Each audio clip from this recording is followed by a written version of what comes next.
Wanita yang ikut sholat Id di saf pria, istri pimpinan Ponpes Al Zaitun.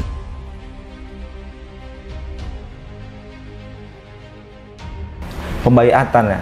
Saya di berapa pertemuan itu saya lupa berapa pertemuan yang saya dibaiat. Intinya saya ada teman saya juga yang diajak oleh si teman saya ini yang NI. Itu untuk tangan seperti kayak motos lah ya, iya. Kayak motos gitu. Sama si ustadznya begini, Ustadz begini. Terus kata dia, awalnya itu dibilang kita ini berjanji bersama-sama untuk berjuang berdakwah, sama-sama saling mengingati dalam kebaikan, sama-sama saling mengingati ketika sedang futur, imannya turun, sama-sama saling mengingatkan, saling mengajak kepada kebaikan dan kebenaran, dan saling menguatkan dalam berdakwah. Saya emang nggak sadar ya. Kalau untuk masalah hati, oke, saya kesampingkan. Akan tetapi masa depan anak-anak santri ini tidak boleh dizalimi dengan hal-hal pelecehan seperti ini. Mereka dengan dosa bisa ditebus, nggak boleh pacaran, nggak boleh berzina. Kalau nggak punya duit, kalau punya duit bisa dilakukan. Nanti ada majelis hukumnya bertahkim. Kena pasal sekian, bayar dosa 2 juta, dosanya hilang. Dulu banyak kawan-kawan yang hamil di luar nikah di Zaitun pun ada, cuman tidak terpublish karena kasus pencabulan itu bener? Fakta. Cuman karena memang saktinya Panji Gumilang sampai TKP-nya dirombak, alat-alat buktinya dirombak. Negara telah membiarkan sebuah tragedi kemanusiaan atas nama agama. Kita berharap tokoh-tokoh politik yang kementerian dan lembaga, termasuk Komnas HAM, kemana Komnas HAM itu? Betul. Dia itu termasuk pengkaderan ulama dari MUI. Allah. MUI kecamatan saya. Allah. Dan masuk ke MUI kecamatan Masya saya. Allah. Dia emang NI, cuman nggak frontal. Jadi saya tahu NI karena si muridnya yang frontal. Dan saya tahu juga dia itu orang MUI kecamatan saya. Dan dia juga gabung ke GP Ansor. Allahu Akbar. Kita berharap dengan adanya kasus ini, kementerian dan lembaga, MUI, Kemenak, termasuk BNPT, termasuk ada Pakam juga, Kejaksaan Agung yang mengurusi tentang aliran sesat, juga bergerak. Ada ya? Ya, ada.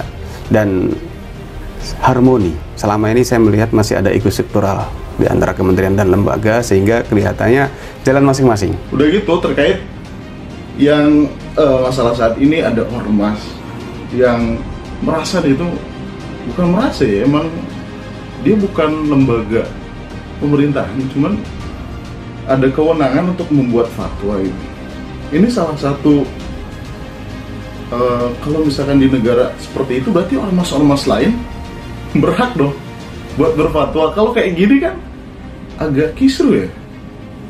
Harusnya itu ada peran pemerintah, bukan ormas yang memegang ini.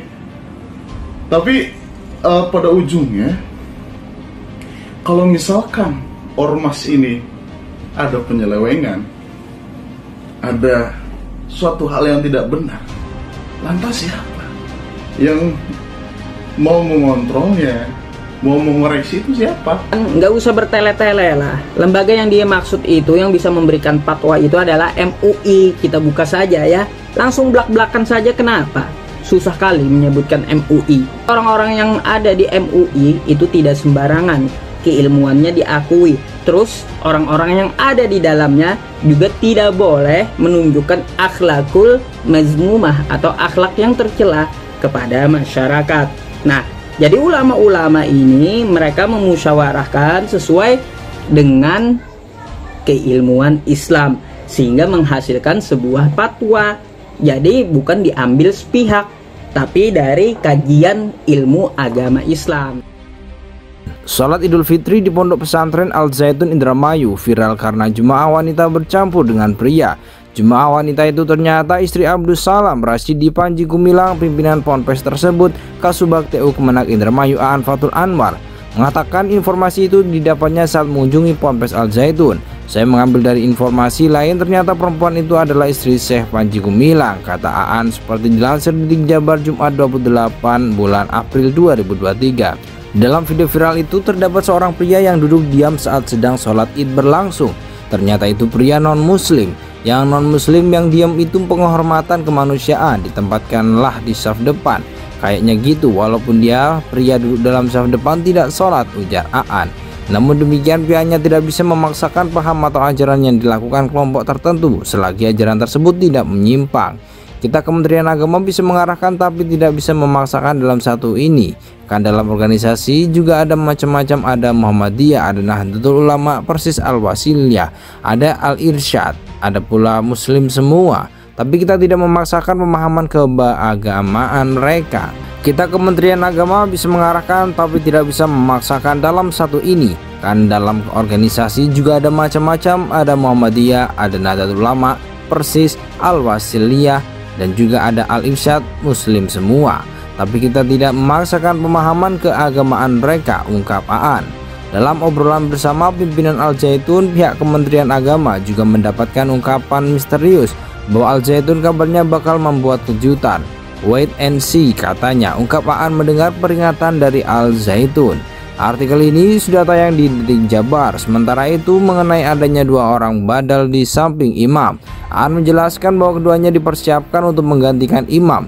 Hal itu jika terjadi suatu pada imam yang membuat imam tersebut tidak dapat meneruskan sholatnya. Sedangkan mengenai adanya seorang laki-laki Nasrani yang ikut dalam barisan jemaah sholat Id, Aan menyatakan bahwa Mahat Al-Zaitun selama ini menerapkan moderasi yang sangat bagus. Seorang Nasrani ditempatkan di barisan depan jemaah sholat, itu mungkin menghormati tutur Aan. Lebih lanjut, Aan menyatakan Kemenak hanya bisa memberikan arahan dan tidak bisa memaksakan suatu paham atau ajaran yang diyakini kelompok tertentu. Selagi ajaran tersebut tidak menyimpang, dia mencontohkan di Indonesia ada NU Muhammadiyah, Persis Al-Wasiliyah, dan juga Al-Irsyad dan lain-lain. Mereka Muslim semua, kita tidak bisa memaksakan dengan konsep pemahaman keagamaan mereka, ucap Aan. Aan menambahkan dalam pembicaraan tersebut juga sempat terlontar pernyataan dari pimpinan Mahat Al-Zaitun bahwa mereka akan membuat kejutan. Namun kejutan tersebut bersifat positif, tidak tahu apa katanya. Wait and see, pungkas Aan.